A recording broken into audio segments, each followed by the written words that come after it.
Hello, fellow Illumineers. Here we are on Lorcana Wednesday, Rudros Entertainment. And since we are wrapping up with the meta for Rise of the Floodborn, getting ready for Into the Inklands, thought it would be a fun time to just kind of review all the cards that came out in this set, essentially give my thoughts on them now that we've had a whole set to play with them. I gave my initial thoughts in an early set review, but that was before I got to test with any of them, so it was just like, oh, well, here's how this card reads.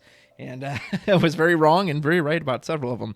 Probably won't touch on every single card, like Cobra Bubbles I never see. There's a lot of blank ones we'll skip over, but just ones that I feel got some thoughts on. So without further ado, let's see how these cards held up in the beginning of February, close to the end of Rise of the Floodborn meta. Starting with Amber, the dwarves as a whole are just fine. I tried to make a deck out of them. I've seen a few people Others try to make a deck out of them. They're okay. They're not great. I really wish I had more synergy. Doc has been the clear leader, and people just use this in like a quote-unquote aggro Mufasa deck, or really just any card with Amber, as not only does he quest for 2, he then lets you cheat in something. So if he's on 3, likely, again, he can let you cheat in Mufasa on turn 4, which is really cool. He basically like a lantern, except on a body, which is just all the better. So Doc's probably the real standout. Cinderella's obviously very good. Good one drop for the early singing decks. Christopher Robin is a cool idea, but these cards that are based around questing to get their effects off, man, when you make them this expensive, it's just, so he can't come out till turn 6, again, assuming you haven't cheated him out some way. Then he has to ready. So unless you've like exerted him with your own Elsa, essentially you have to wait till turn 7 to quest, and then turn 8 for him to ready from questing to get an additional 2 lore. And you have to have other characters. Like, why? It's just weird that they would make some cards that we'll see in Amethyst later make it so easy to get instant lore and make something like this so difficult to achieve. Cool idea. Maybe something in the future will make it better. Do have to give a shout out to you, Dora, just for being in the Mufasa list. Since she has a 9 willpower, she's very difficult to deal with if you rely on challenging or steal. Yeah, if you've got like a Dragonfire, be prepared, let it go, and you can just get her off the field immediately, then she's no big deal. But pretty decent in that list. When I saw her come out off of Mufasa, I was like, oh, and I was playing a steel green deck discard, so it was a very difficult card to get rid of. Gaston, the singing is just one of the best keywords in the game, so legit cards that just have the word singer are quite strong because you're threatening to sing Whole New World, grab your swords, whatever you want on turn 4 with him, just like the Ariel. Not quite as good as the Ariel, of course, because she digs for a card. Although his 3 attack can be nice, he'll usually trade with something. The Duke, I saw it here and there, barely, never saw Louis. I actually used this Mickey Mouse just for fun. He was decent. He's pretty expensive and he's probably too slow, but in particular, I used him in an Amber Ruby list. And he was very nice with Be Prepared, because you could quest with him, 3 less for the next thing, Be Prepared, and then essentially play any 3 cost or less for free. Or if you had like 8 ink, you could play a 4 cost, which was really nice. Other than that one situation, just a bit too slow, a bit too costly. Mufasa has really turned around. I tried to put him in a very fair deck to start, but nope, you just want to jam him in with a bunch of characters. So he almost guarantee cannot whiff. And yeah, and then if he just hits, of course it's a bit of a slot machine what he hits, but if he hits something amazing, awesome. Sometimes I've seen him hit the 1 copy of Lantern or the 1 copy of a couple copies of Be Our Guest, and then it doesn't seem as good, but clearly great when you're getting free value. Sadly, haven't seen any of the Mulans, any of these. Rapunzel, man, I love this. I really love this card. It feels like such a great payoff for healing, but as you can see there, price is it listed at 27 cents, so clearly people do not value it that much. And it does feel very slow, especially if you're having to wait till turn 5 and you have to have damaged things, but it's very satisfying when it goes off, so maybe healing will get better in the future. Little Rapunzel. Again, Snow White, good with the dwarves, but this Snow White, very good if you can get it to go.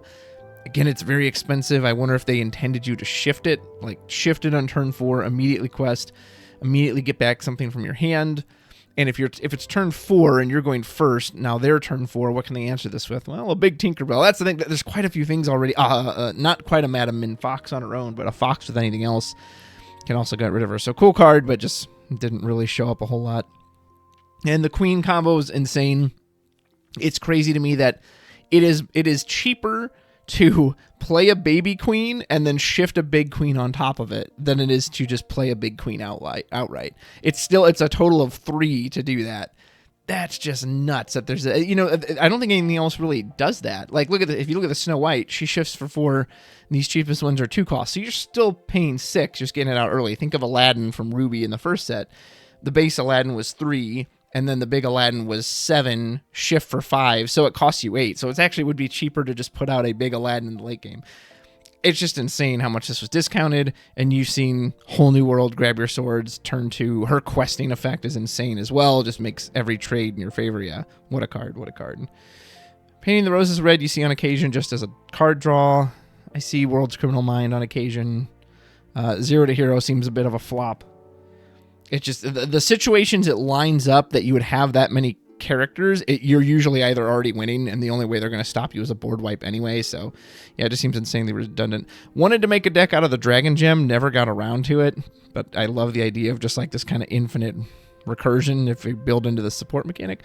Sleepy's Flute is ridiculous, just like the Spellbook or the Goat and these other forms of just kind of interactive lore gain. When that Steel Amber Steel Song deck goes off, it's so powerful. And if you've got 4 Sleepy Flutes and just 4 lore, saw it one time, the guy literally wouldn't even quest with his characters, even though he was going to win regardless. He wouldn't even quest, so I couldn't even challenge him. He wouldn't even give me the option to get back in the game that way. It's just, nope, I'll just sing 1 song per turn and just keep questing with all these flutes. So clearly busted. Next, we have Amethyst, clearly best element in the game. Arthur is really cool. I actually like Arthur a lot. So here, I think Arthur is a very fair card, and there's some other cards looking at you in the bottom right corner that could have taken a page from his book. So he's uninkable. That's a downside. He doesn't have a great body. He can be killed with a single smash. He doesn't have good attack. But his effect is very strong and gives you a lot of lore. He quests for 1, he's bouncing something for 2, and then if that whatever's bounced, if it's a goat, you're also getting lore, you can replay it. And what's interesting about him, though, is he gives your opponent ways to interact with him, too. Like, to me, this is a really well-designed card. So if you bring the Arthur down, and I can't challenge him, but let's say you also have, this chip teacup on the field, and I can challenge the chip teacup, I've now at least eliminated one of the targets Arthur has to bounce, so your opponent has to produce a new target to get Arthur's effect. That's interesting. So as your opponent, I don't have to just interact with Arthur, I can interact with the cards around him as well to potentially try to weaken him. I like that, and then again, he's exposed once he quests, so he is a cool, well thought out card, and I would love to see. I'd love to see more cards like this that they have to wait a turn. So again, he's got clear weaknesses built into him, right? He's uninkable. You have to wait a turn, but then there is a big payoff. But it just doesn't feel the inevitability that a card like the Goat gives you. Blue Fairy's quite good in the Floodborn decks, and evasive is always a strong keyword. Didn't really ever see much of these. Fairy Godmother sounded so cool, but there was just basically no room for her with the Merlin Mim package. Yeah, it's one of those, like, it's a cool effect, but it requires other characters because she has to quest, which means she gives others. It's all this setup, which is cool payoffs, but why would you do all that when you can just play Merlin Mim and just win anyway? Hey, saw a few times. He was just kind of there. Jiminy Cricket started to show up. He's evasive.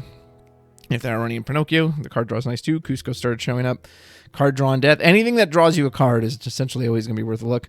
The Fox is just absolutely insane. I think there is only a single card in the game, and it's like Captain Smee, or Smee from Peter Pan, that has enough willpower to survive a fox on turn 3. I think he's the only one. He has 5 willpower, and it's just insane. Like, I'll just talk about these all together because Fox, Snake, crap.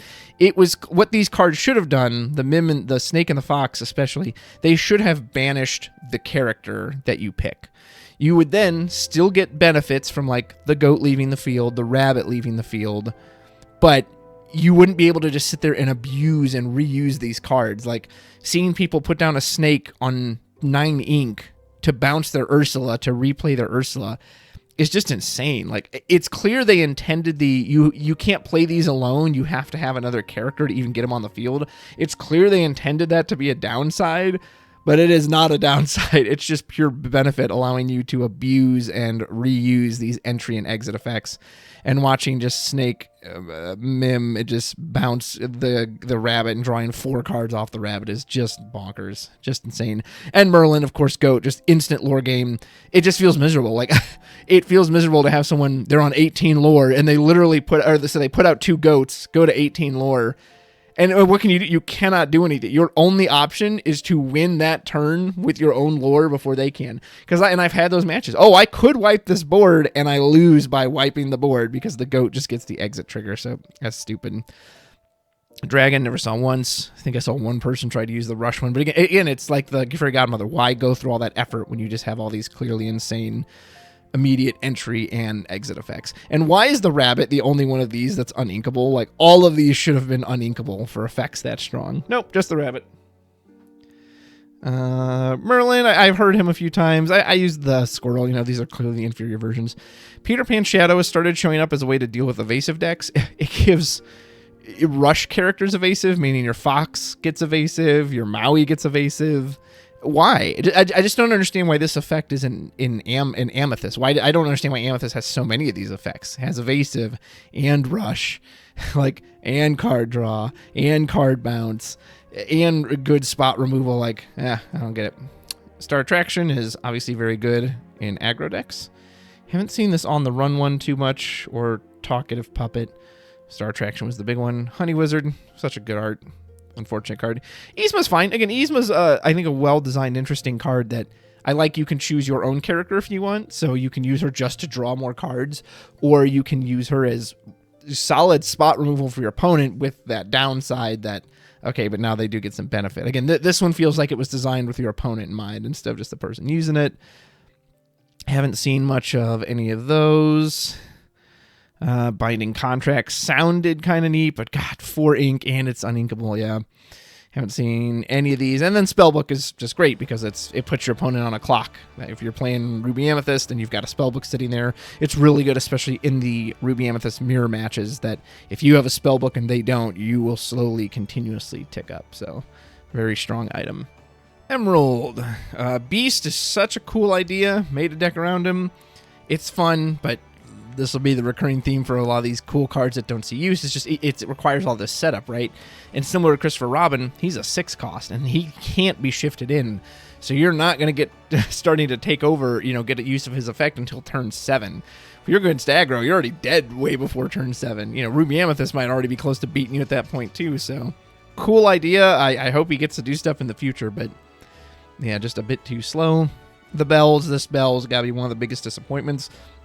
It just never showed up. Nobody challenges her. You're not really forced to challenge her. I think the idea was either through probably not the shift, probably just in time. Just in time is the absolute soonest way you can get her out in just these green. Well, I guess you'd have to use amber too. Well, yeah, so you get her out on just in time, and then she starts questing. But again, a single smash gets rid of her. And I've even seen people be willing to challenge her, and they just go, okay, I'll just wait till most of my hands played out, and then just knock her out. Yeah, it just doesn't work. Bucky is amazing, though. Bucky is what makes the discard package work, which is probably one of my favorite decks to play on Pixelborn. Some people said Prince John is what makes it work. No, I think it's Bucky. I think without Bucky, the deck just falls apart. So, again, well-designed. Incredibly weak, but he has Ward, but you never even quest with him. He just sits there just waiting and waiting and waiting and waiting. So, Bucky's quite good. Cheshire Cat, I'm assuming, is mainly for the shift. I really like this big Cheshire Cat. I love his effect, but yeah, again, just it's a lot of setup.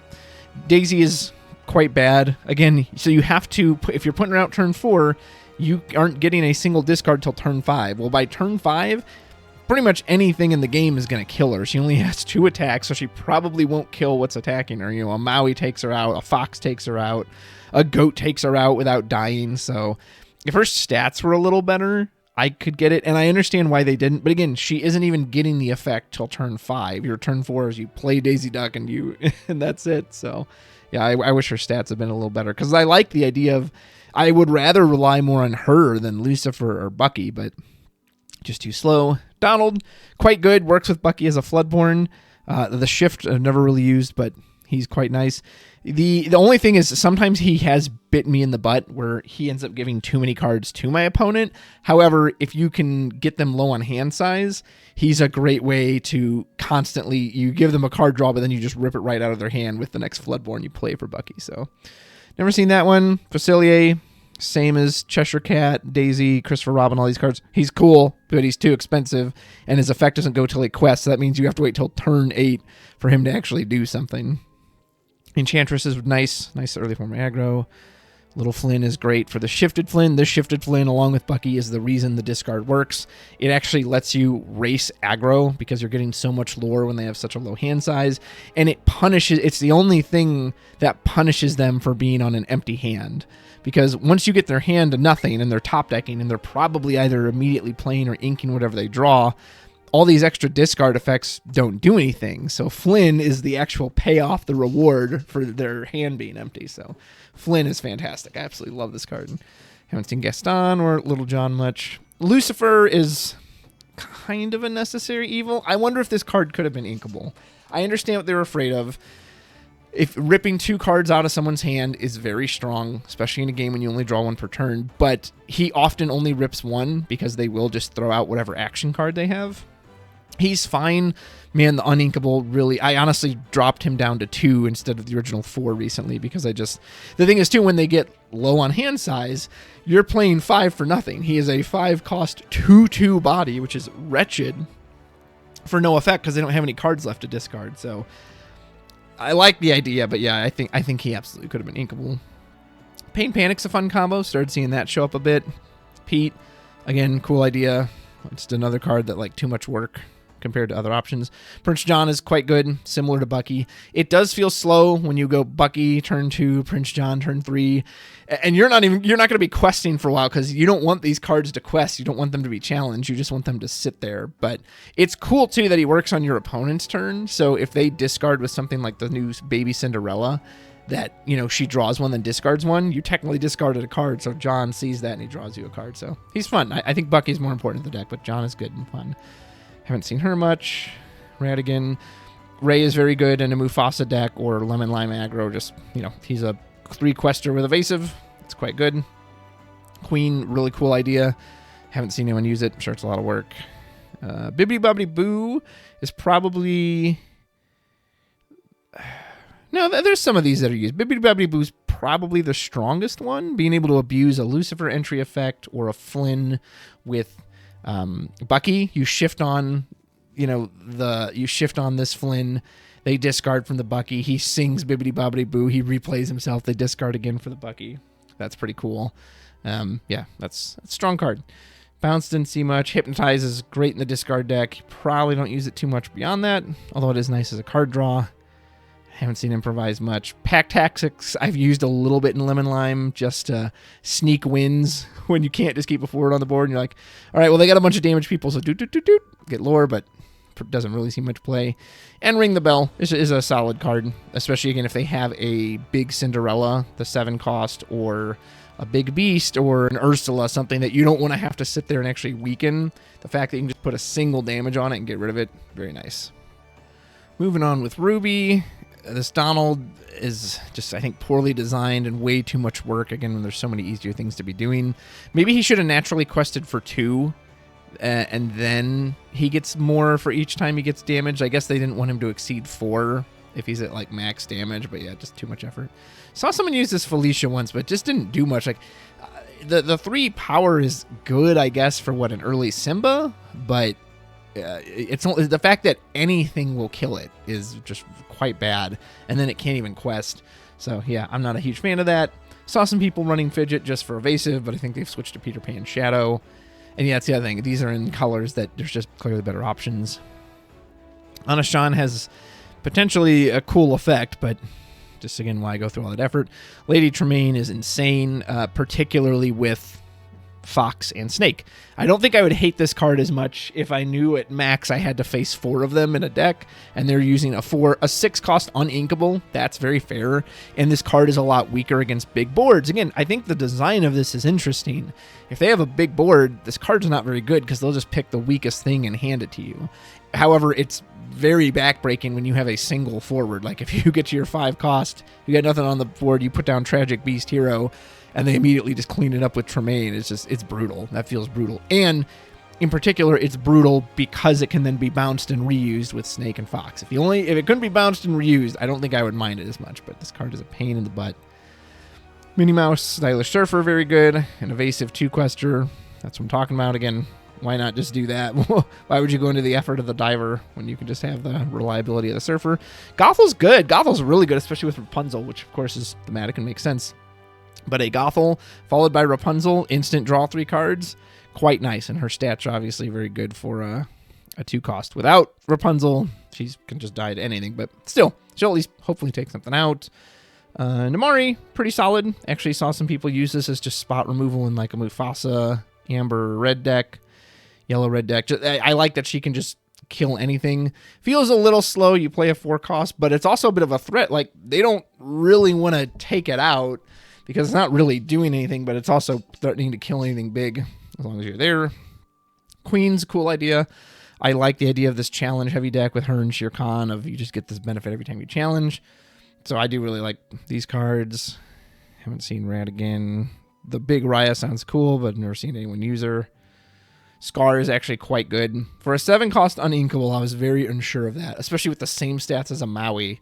But you can really clean up some small boards with him. I used him in my heal deck, and getting to like, it runs in, bam, kill something, stands up, heal him with a Ningle Hopper, and then Rapunzel draws a card and he kills something else. It's like, and then he can actually quest, so 7 still almost feels like just a hair too much, but I don't know, maybe he would have felt broken at 6, so he's good, he's strong. Haven't seen much of these. Teeth and Ambitions is still a pain, especially if you have weaker bodies. This being able to just pop them off is quite strong. Haven't seen Diabolical Scheme much. I've heard some people use it. Dinner Bell, again, quite powerful, and if you have a character that's going to take a lot of damage, like the Scar, I've seen people literally take out 2 things with the Scar, and then they just use the Dinner Bell the next turn to just get rid of him and draw the cards. He's more valuable that way. So it's a cool effect. Sapphire, one of the weaker elements from last set, got a huge boost this set. Alice falls in that same category as Christopher Robin. We need to come up with a term for that, the too much work category, or the Christopher Robins. Really cool idea, cool effect, but again, too much effort. Never seen anyone use any of the Basils. Herd Caterpillar is okay if you're going kind of aggro with this color. I almost said Clockwork. Cogsworth, the clock, is very good. The resist +1 can be huge to everyone else. The fact that it means that, what's it called? Grab your swords now won't kill a lot of things. Tinkerbell doesn't, her entry effect is meaningless. He's clearly really good. Honestly, I don't even see people run the smaller version, just the big one. Seen a few folks run Cruella to deal with Evasive. She's fine. Gaston, solid. There are times it feels a little weird that he's uninkable as a 6-cost too, and I've never seen anyone shift him. It's always just a raw play him, but still, questing for 3, and you look at the top 3 so you don't even reveal him to your opponent, is a very strong effect. Grandpappy, clearly good in the healing-based deck. We'll see if that gets better in the next sets, because again, the whole healing thing is fun, but it's just too much work at the moment. My boy, Flaversham, him and the Popsicles are why, those 2 alone are why Blue is so insane this set. Yeah, just the on-entry and then continued value was always going to be strong, but because there is such a perfect item in Popsicle to abuse with it, just like if you had to be getting rid of your Fishbone Quills with this, or your Eye of the Fates, he wouldn't be nearly as strong. But Popsicles just makes him feel broken. The 6 defense is also insane unless they have Maui. Yeah, insanely strong card. Haven't really seen any of these. Judy is good. She's kind of fallen out of favor. It is better. I used to see people turn 3, put down a Judy, banish their Popsicle, draw a card, and then turn 4, play Nick Wilde the Fox to get it back. But it's better to honestly just wait for Flaversham to do it on turn 4. So I still run a few copies of her just to even take out your opponent's items. If you don't see your Benjas or whatever else, like, it's nice to have the insurance. Haven't seen Mrs. Judson. Nick is obviously great for abuse with Popsicles. Wouldn't play him outside of that, but he's fantastic there. Noi is good, very good. Or again, if you Popsicle turn 1, Noi turn 2, other than Fox, Snake, most of their stuff isn't going to be able to kill it that early. Again, maybe some of the challengers, but it's pretty protected. And then you can quest for 2, which is insane. Yeah, grab your swords, not killing this thing is kind of silly. I haven't seen most of these. Sisu, I absolutely adore. Man, again, so this is a balanced card. This is, I always tell people at my locals, because I have a single copy of Sisu in my deck, because I don't have other cards I could use. And I always say, well, she's very fair. This is a fair card. It costs 4. It's uninkable. The questing effect is fantastic. So not only do you get 2 lore, you look at top 2 and you get to pick one of the... It's basically like the Gaston effects, but repeatable. You can do it over and over again. That's why people always target her the moment she comes out, because they know how strong it is. But it's very fair. The cost is very fair. Her stats are very fair. She's very unlikely to kill whatever attacks her. So yeah, it's a very fair card. And you don't see her much because you're playing a fair card in an unfair meta. So there you go. Pooh I really like. He's probably not great. Like, it's probably better to just use something like the Fishbone Quill. But I do like him if you can't find the Fishbone Quill, or before I could even get my hands on real physical copies. Him being a makeshift Fishbone Quill is very good. So he's fun. And man, I haven't seen any of these except Nothing to Hide. I've seen the occasional like Fang Crossbow Gumbo Pot just for item decks to abuse those, but... Yeah, Nothing to Hide is the only one I see that really is for the card draw, which is a shame that so many of these effects went to waste. Popsicles, obviously, freaking broken. Popsicles. It's just kind of crazy how much they elevated card draw in one set. You know, in the first set, it's like, oh, you want repeated card draw, you have the magic mirror, but it costs 4. Here, you have this thing just turn 1, whoop, and then you can banish it at will to heal, which is not irrelevant. Even if you have not a good target to heal, just the fact that you can purposely put it into your discard pile so that Nick or Tamatoa can get it back is just insane. What an item. For the Beast, it's appropriate that these 3 cards are in this order because I think they're lined up from least useful to most useful, and really the only good one is Tragic Hero. Great, cool art on all of them, especially this one with the gargoyles. But man, 1 damage just feels so weak. It's just a single that, like, compared to Han's from last set, where yeah, his is also 1, but his is continuous. Every time you quest, you're threatening to pick stuff off or to hit something. The single entry 1 damage is just like, just does not feel good. This Beast is such a cool effect. I love the idea of the shield, but I've never seen it actually work. You know, he's a 6 cost, so by that point they're already blasting it away with Dragonfire or Be Prepared or Hades just right into your Inkwell. So really cool idea, but I've never seen him sit there and soak up a ton of damage. And this Beast is just amazing. Turn 5, they have to be able to hit it with some kind of straight removal or damage it, but even then when he gets damaged, you get some benefit out of it. It's not like, oops, they hit him with a cannon fire, now he doesn't do anything. Okay, well, now he's a killer. Now he can actually kill this Cinderella in 1 shot despite her resist. So yeah, this card's fantastic. There's a reason it's nearly $47 and why I don't own any copies of it. Benja is great. I personally think Benja is superior to the old Beast just because he's cheaper. I know some people still like the old Beast, but yeah, just cheaper item removal. I've heard this is a fun idea, but I've never really seen anyone build a deck around it. Mini Cindy's good. It's the Simba effect, just on a slightly bigger body, and it preps you to shift into this Cinderella. The active challenging from her Singing Sword doesn't come up as much as I thought it would, but it honestly doesn't matter. It's a 5/5 with resist 2 that quests for 3, and she's a 7 cost, so she can sing all the relevant songs you want. She can challenge really well, or she can just quest. Like, she is a threat. She's a huge threat. And if you're playing only damage-based removal, whew, good luck getting rid of her. Goofy, fun idea. I have seen some people run it in a Mufasa deck if they're running Steel Amber, just in case they hit it for free. But yeah, again, this is you can't wait till turn 10 to quest for 4 lore on a single guy. Cool idea, but it's too slow. This Hercules has started getting some love with the baby one to shift onto. Unlike the Cinderella, I actually don't fear him too much. Yeah, he has resist 2, but he only has 3 health, so anything that hits for 5, think of, you know, the Beast when he's powered up, the bigger Captain Hook that challenges for 5. So him I'm not as scared of, but he's a good card. Very solid, especially if you can shift him. Jafar, yeah, quite. I use him a lot in the Steel discard deck. He still feels a hair understated, and I guess I get why, because you can shift him. So if you played him on turn 2, a 3/4 on turn 2 is very good, especially if he's drawing a card. That deck, I don't run the Baby Jafar, so I can't ever shift him, but he's a Floodborn, he triggers Bucky, and the card draw is nice when he can pick something off. So yeah, he's solid. Kronk was fun in the starter decks. Saw someone use Lawrence, never seen anyone use Li Shang. Room. Namari is just like, I don't even understand this card. 4 cost, uninkable, okay. Stats 2/4, and she's a bodyguard, and her whole thing is she can challenge readied characters, which is a cool effect. But they put it on a 4 cost, uninkable, no rush, because this element doesn't have rush. And it only hits for 2. Like, why doesn't she hit for 4 or like 3 at the minimum? I still think 3 would have been too weak, but she hits for 4. She dies to a fox without killing the fox in return. Like, and she's a legendary. I mean, I don't know. Cool idea, but just they missed the mark on basically all the text.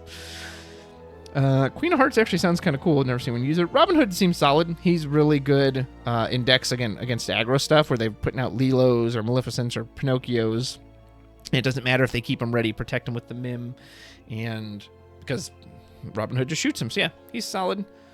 Huntsman, I've seen some people use him again in kind of some aggro lists. He hasn't done a whole lot. Prince showed up a lot at the start, and he has fallen off a bit since. A bodyguard with resist that quest for 2 is good. Like, I like all of his stats. Unfortunately, again, he dies to something like Fox. Like, if Mim Fox didn't exist, maybe he would feel stronger in my mind. But the fact that you can go, okay, my turn 3, play the Prince as a bodyguard. I go, okay, my turn 3, you know, quest with whatever other thing, bounce it back to my hand. Here's the Fox, boom, he's dead. Doesn't feel great. Tiana's cool. Yeah, she's cool. There are sometimes she can be a real pain that resists 2 and the inability to play actions, but other times it seems somewhat easy to take care of her. Maui still knocks her out in one go, so that always feels kind of bad, but yeah, she's a cool card. I haven't seen anything from this 3 except for Storm Rage On. Seems solid. I've recently fallen out of favor with this card in the Popsicles version in blue-gray, but it's not that it's a bad, it's just sometimes the 2 damage just doesn't feel like much. Since it can be sung, it's really good in a Singer deck, and the card draw is really nice. There are times, though, that I'm just like, man, 2 damage, just, there's a lot of, like, 3 willpower is very prominent right now, so it often feels like this doesn't kill much. Maybe that's okay. Strength of a Raging Fire is really good in the right deck. It's good in the Singer deck. Sometimes it feels kind of weak, because, again, I probably just have it in the wrong deck where I just can't get the bodies out to make it hit for a lot, but other times you get a ton of bodies out, and then it hits for a lot, and you can sing it, so solid. And Mouse Armor is a fun idea, but unfortunately just don't see it a whole lot. So, there is the set. Rise of the Floodborn. So yeah, most kind of everyone should know basically what the meta is at this point. Looking forward to Inklands. Very curious to see how locations will turn out, whether they'll actually be good or not. And yeah, let me know, is there any cards that overperformed what you thought, or ones that, like, man, you thought they were going to be so good and they were just a big letdown? So let me know in the comments below. And until next time, take care.